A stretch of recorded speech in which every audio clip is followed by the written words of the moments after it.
आप सबको हमारा नमस्कार।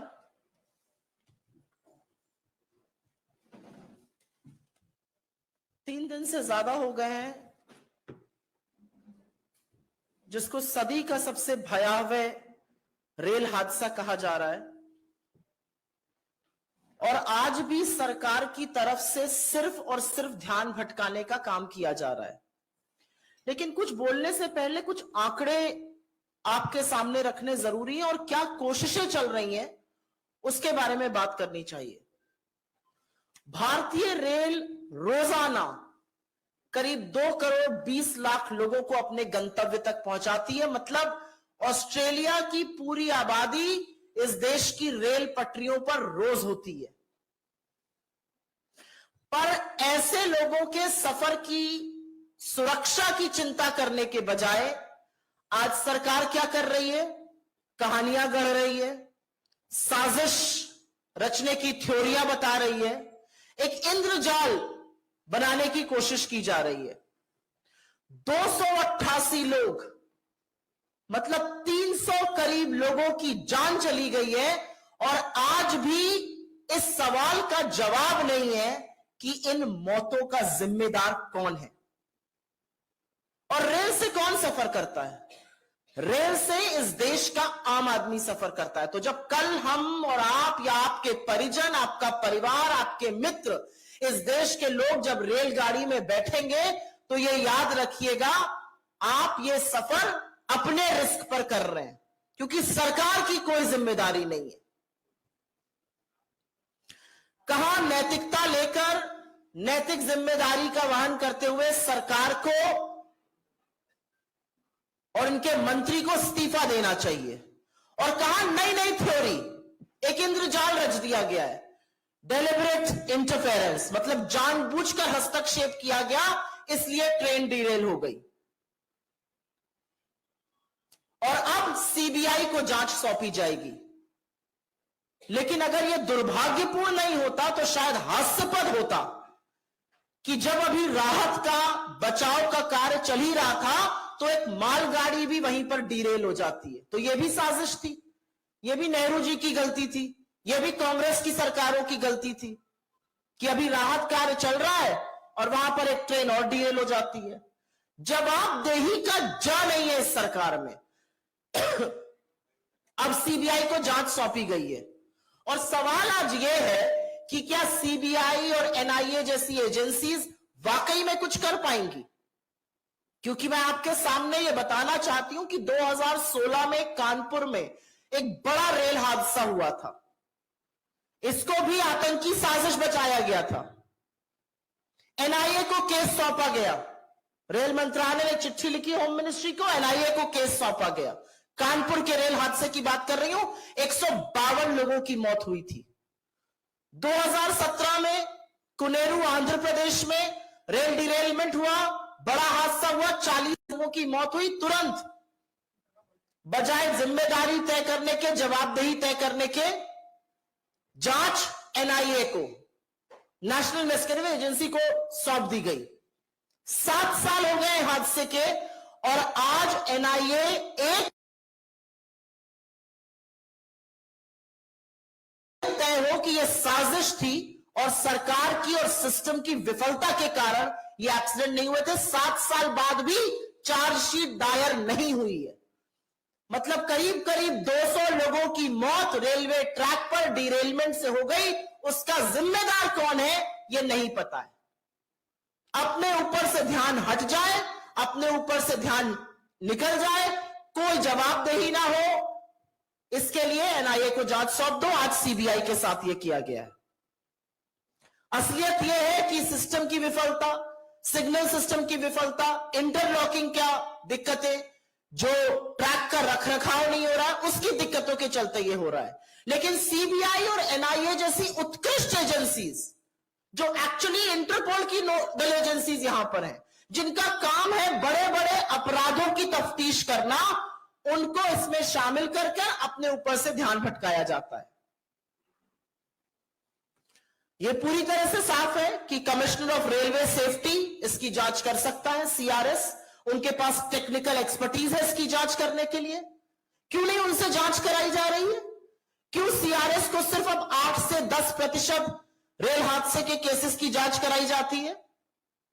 मेरे कुछ सवाल हैं।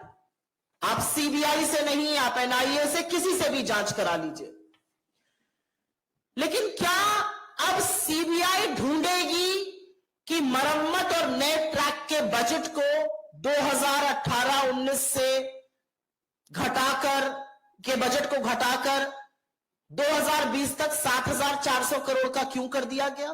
क्या सीबीआई ये बताएगी कि इस बजट में 23% कटौती क्यों हुई? क्या सीबीआई ये ढूंढेगी कि जब रेलवे चिंतन शिविर हुआ तो हर जोन को सुरक्षा पर बोलना था, सबको चुप करके क्यों बैठा दिया गया और एक ही जोन को बोलने की इजाजत क्यों दी गई? और क्या सीबीआई ये ढूंढेगी कि उस चिंतन शिविर में सिर्फ वंदे भारत और कितना रेवेन्यू रेलवे से निकल सकता है पर चिंता क्यों हो रही थी? सुरक्षा की बात क्यों नहीं हो रही थी? क्या सीबीआई ये ढूंढेगी कि जो CAG, controller and auditor general की लेटेस्ट रिपोर्ट है जो बताती है कि 2017 से 2021 के बीच में 10 में से करीब 7 हादसे पटरी से उतर जाने, डीरेलमेंट के कारण हुए, वो क्यों हुए? क्या सीबीआई ये ढूंढेगी कि ईस्ट कोस्ट रेलवे में सुरक्षा के लिए रेल और वेल्ड का परीक्षण क्यों नहीं हुआ इस दौरान? 10 में से 7 हादसे डीरेलमेंट की वजह से होते हैं, और ईस्ट जोन जहां बालासोर में एक्सीडेंट हुआ वहां पर इसका परीक्षण तक नहीं किया जाता है 4 सालों में। क्या सीबीआई ये ढूंढेगी? क्या सीबीआई ये ढूंढेगी कि रेल राष्ट्रीय कोष का फंडिंग 79% क्यों घटा दी गई? क्या सीबीआई ये ढूंढेगी कि 20,000 करोड़ रुपए आवंटित करना था, वो पैसा क्यों नहीं आवंटित करा गया ट्रैक की मेंटेनेंस के लिए? ये सवाल आपसे पूछने, क्या सीबीआई का ये काम है? क्या सीबीआई ये ढूंढेगी कि 3 लाख रिक्त पद क्यों है? क्या सीबीआई ये ढूंढेगी कि 8,000 पद जो पीएमओ और कैबिनेट कमेटी को भरे जाने थे वो क्यों नहीं भरे गए? क्या सीबीआई ये ढूंढेगी कि लोको चालक जो अत्यंत संवेदनशील और सुरक्षा से निहित काम करते हैं उनको 12-12 घंटे से ज्यादा की ड्यूटी क्यों कराई जा रही है? लोको चालकों की कमी क्यों है? आज सवाल यह है कि सीबीआई का काम क्या है, एनआईए का काम क्या है?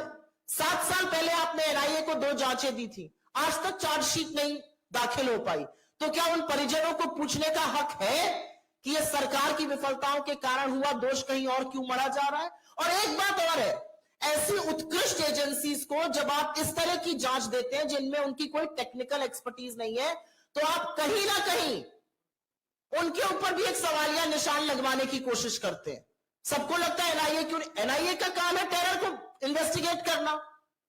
जो आपके ट्रैक के चलते हो रहा है, जो इंटरलॉकिंग की विफलता के चलते हो रहा है, जो सिस्टम फेलियर के चलते हो रहा है, जो मेंटेनेंस की दिक्कत से हो रहा है, उसके बारे में क्या होगा?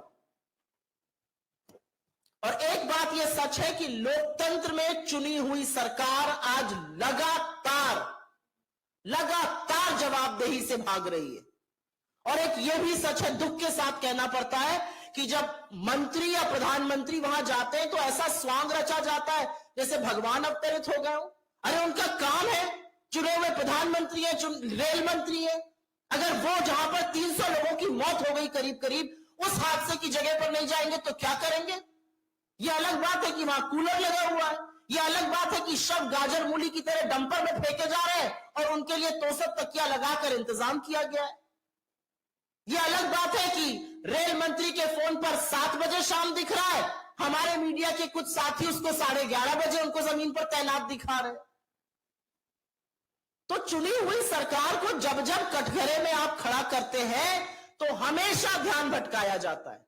और इसीलिए हम सिर्फ और सिर्फ एक बात कह रहे हैं कि जांच जो है वो टेक्निकल एक्सपर्टीज के जो लोग हैं उनसे कराई जानी चाहिए और जवाबदेही तय होनी पड़ेगी कि क्यों नहीं ट्रैक मेंटेन किए जा रहे हैं, क्यों भारतीय रेलवे जो करीब 2 करोड़ 20 लाख लोगों को रोज अपने गंतव्य पे पहुंचाता है, आज लोगों को रेलगाड़ी में बैठने से डर लग रहा है।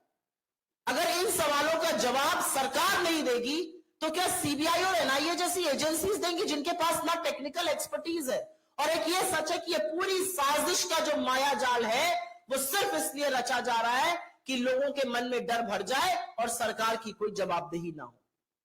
नैतिकता तो यह कहती है कि 3 घंटे के अंदर रेल मंत्री को अपने पद से इस्तीफा दे देना चाहिए था, लेकिन हो क्या रहा है, एक नया स्वांग रचा जा रहा है।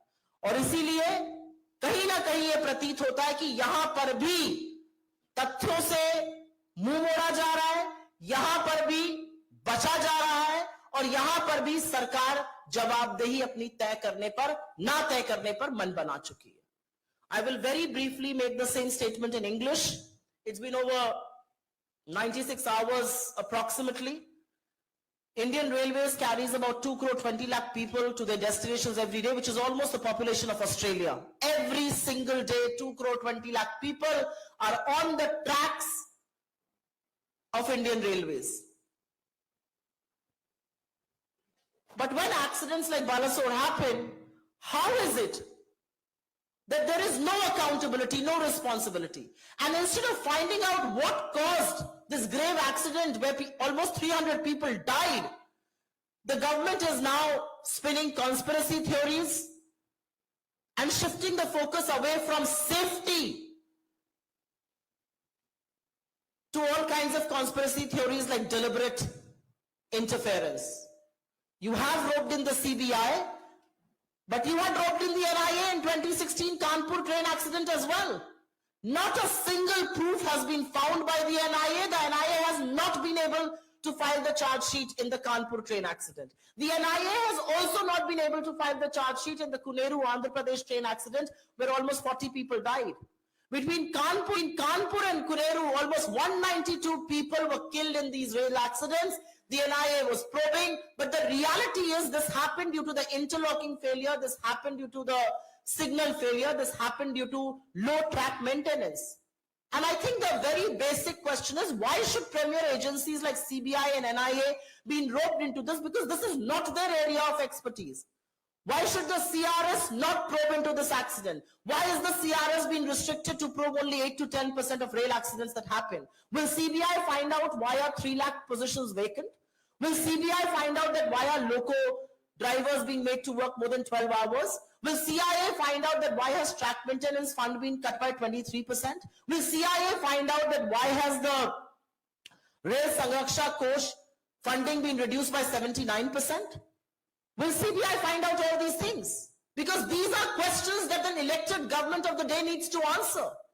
And so why must we not say, why must we not assert that once again the Modi government is shifting the focus away from their own failures, from failures of the Indian Railways, from failures of the government who has refused to prioritize safety of citizens, and is instead turning focus away from them by roping in the CBI or any such agency, because this has not led to fruition. It's been 7 years, not a single charge sheet has been filed by the NIA, and we fear that exactly the same thing will happen with the CBI probe. The reality is that accidents are happening because safety of passengers is not the priority of this government.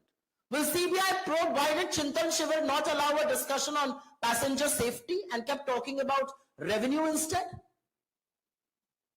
And last but not the least, ये कहना पड़ेगा कि जब हम rail से यात्रा करते हैं तो बिल्कुल आप रेल को का नवीनीकरण करिए, आप वंदे भारत लगाइए, पिज्जा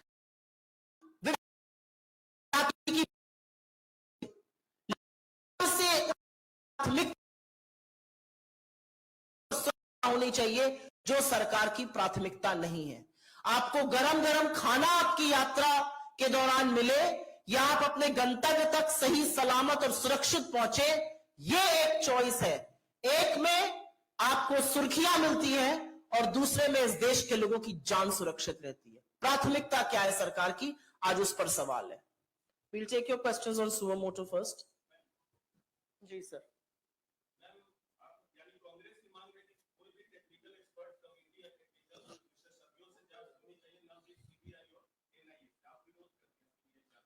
मैं विरोध से ज्यादा सवाल उठा रही हूं कि एनआईए 7 साल से जांच कर रहा है ना कानपुर और कुनेरू की, क्या निकल के आया उससे? हमारा अपना मानना है कि ये जो साजिश की एक थ्योरी रची जा रही है, जो डेलिब्रेट इंटरफेरेंस की थ्योरी रची जा रही है, ये जो माया जाल इंद्रजाल बनाया जा रहा है, ये सब मनगढ़ंत कहानियां हैं सरकार की, जिससे कि असल मुद्दे से ध्यान भटक सके। और असल मुद्दा यह है कि सरकार की विफलताओं के कारण 288 लोगों की जान चली गई, लोगों के परिवार उजड़ गए और लोगों के घर का चिराग बुझ गया। यह असलियत है। सरकार यह अभी भी स्वीकारने को तैयार नहीं लगती है कि रेल सिग्नलिंग सिस्टम की वजह से, इंटरलॉकिंग फेलियर की वजह से, ट्रैक के पुराने होने की वजह से डीरेलमेंट हो रहा है। साजिश रचने की बात कहते हैं।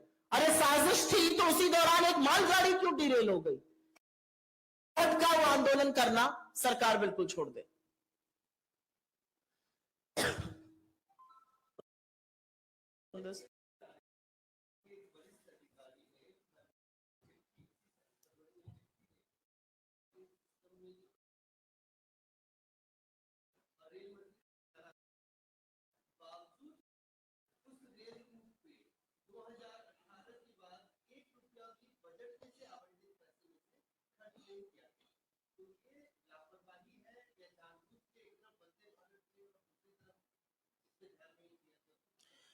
या बिल्कुल सही कह रहे हो। और कल ये जिस पत्र का आप उल्लेख कर रहे हैं, ये हमारे अध्यक्ष ने जो प्रधानमंत्री महोदय को पत्र लिखकर कुछ चीजों से अवगत करा के सवाल उठाए, उसका एक हिस्सा है। और आपकी जानकारी के लिए, क्योंकि आपने ये साझा किया, मैं और लोगों के साथ इसको साझा कर लेती हूं।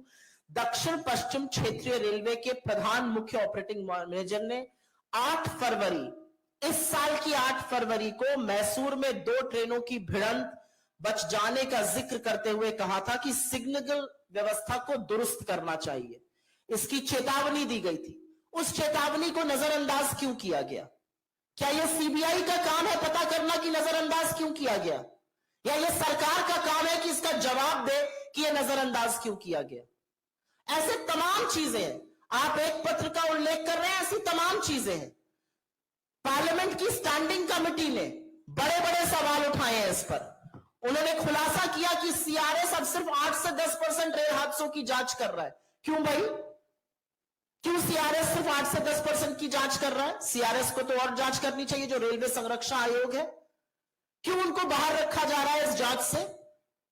आप सीबीआई नहीं, आप एनआईए को भी ले आइए इसमें। आप 7 साल पहले भी लाए थे एनआईए को, क्या हुआ, क्या मिला उससे?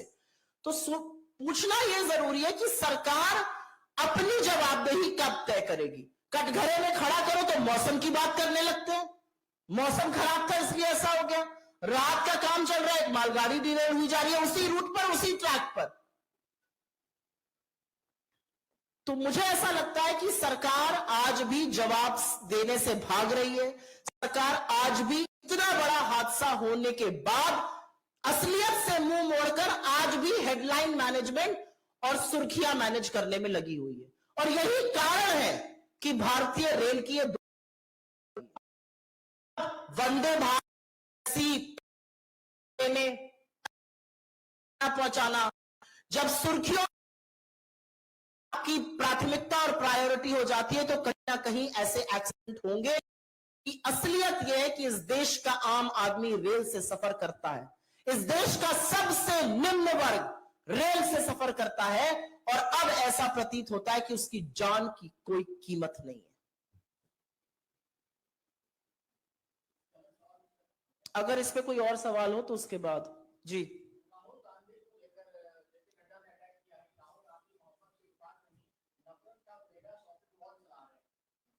नहीं, देखिए, नफरत की जो बाजार भाजपा ने लगाया है, उससे बड़ा तो बाजार बन ही नहीं सकता पूरे विश्व में। राहुल गांधी ने, चाहे वो देश की धरती हो और चाहे वो विदेश की धरती हो, 2 लोगों को एक साथ लाकर खड़ा कर दिया है। और अब इस देश को, इस विश्व को चुनाव करना है कि आप किसके पक्ष में खड़े हैं। राहुल गांधी ने साफ तौर से, बिना शब्दों का माया जाल रचे, ये साफ तौर से अंकित किया है कि यह लड़ाई गांधी बनाम गोडसे है। और आप किसके साथ खड़े हैं, यह सवाल है आज। अगर आप गांधी के साथ खड़े हैं तो आप प्रेम, अहिंसा, सत्य के साथ खड़े हैं, और अगर आप गोडसे के साथ खड़े हैं तो आप नफरत के साथ खड़े हैं।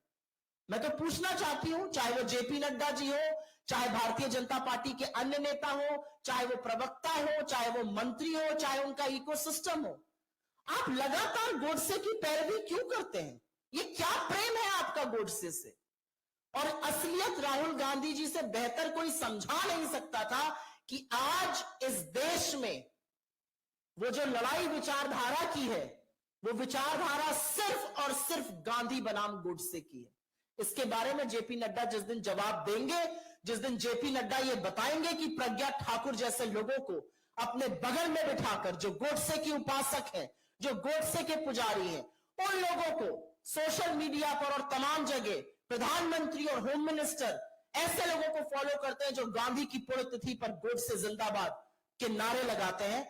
जब इसका जवाब देंगे तब हम आगे की बात करेंगे, क्योंकि लड़ाई सिर्फ और सिर्फ महात्मा और गोडसे के बीच की है और हम गांधी के साथ खड़े हैं, वो गोडसे के साथ। जी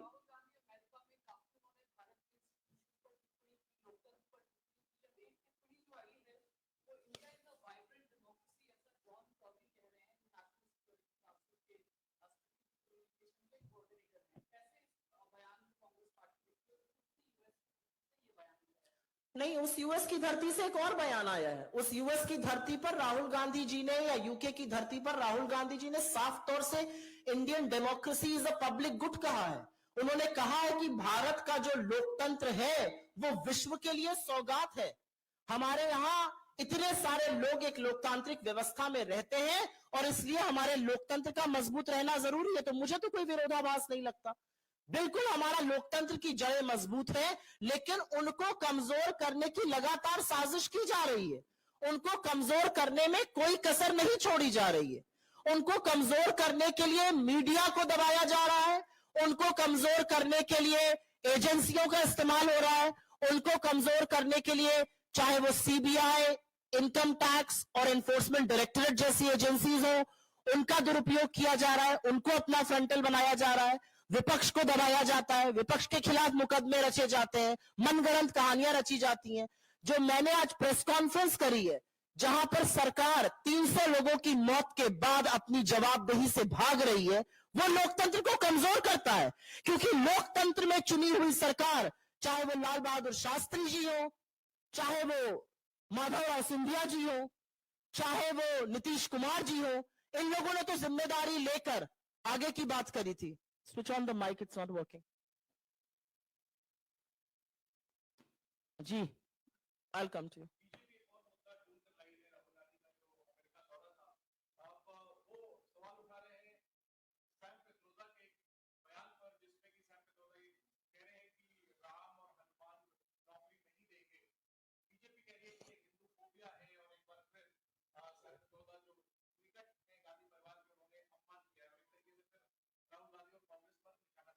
जिस दिन राहुल गांधी जी विदेश की यात्रा शुरू करने जा रहे थे, हमें उस दिन उस क्षण पता था कि भाजपा की फेक न्यूज फैक्ट्री को, भाजपा के अध्यक्ष को, इस देश के प्रधानमंत्री को, इनके बाकी मंत्रिमंडल को, इनके सांसदों को, इनके प्रवक्ताओं को, इनके इकोसिस्टम को, इनकी ट्रोल आर्मी को अब अगले कुछ दिन व्यस्त रहना पड़ेगा।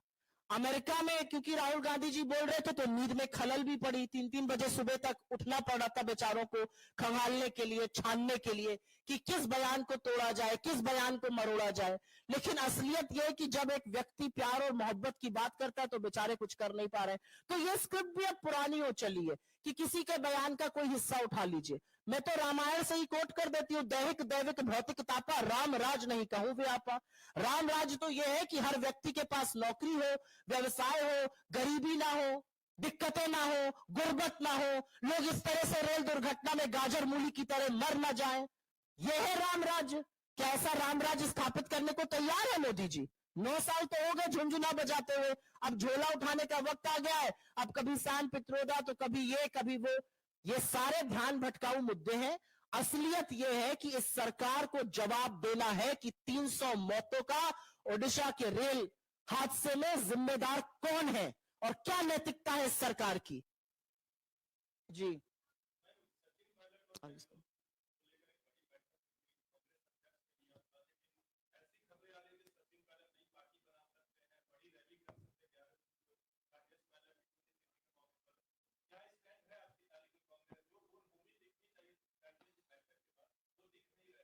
मेरे पास ऐसी कोई खबर नहीं है तो इस पर मैं कोई टिप्पणी नहीं करूंगी।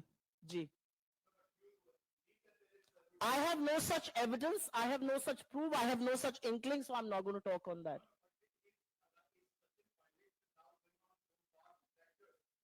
No, I said I have no input to make that assessment.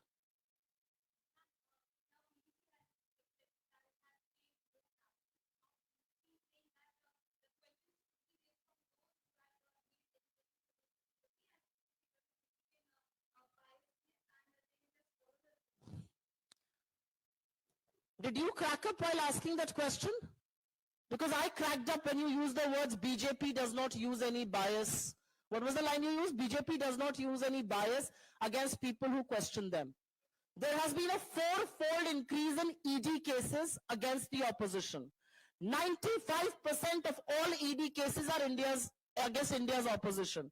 Somebody who talks about how Musahars in Varanasi are being forced to eat grass is facing a UAPA case. Somebody who talks about, and may his soul rest in peace, how children in Mirzapur were being served salt, seeing a UAPA. About malpractices in COVID, you as a journalist, you will be put behind bars. There will be no investigation into the scam that you revealed. That's the nature of this government. So it's very rich coming from them that they don't go after or they are not biased against people.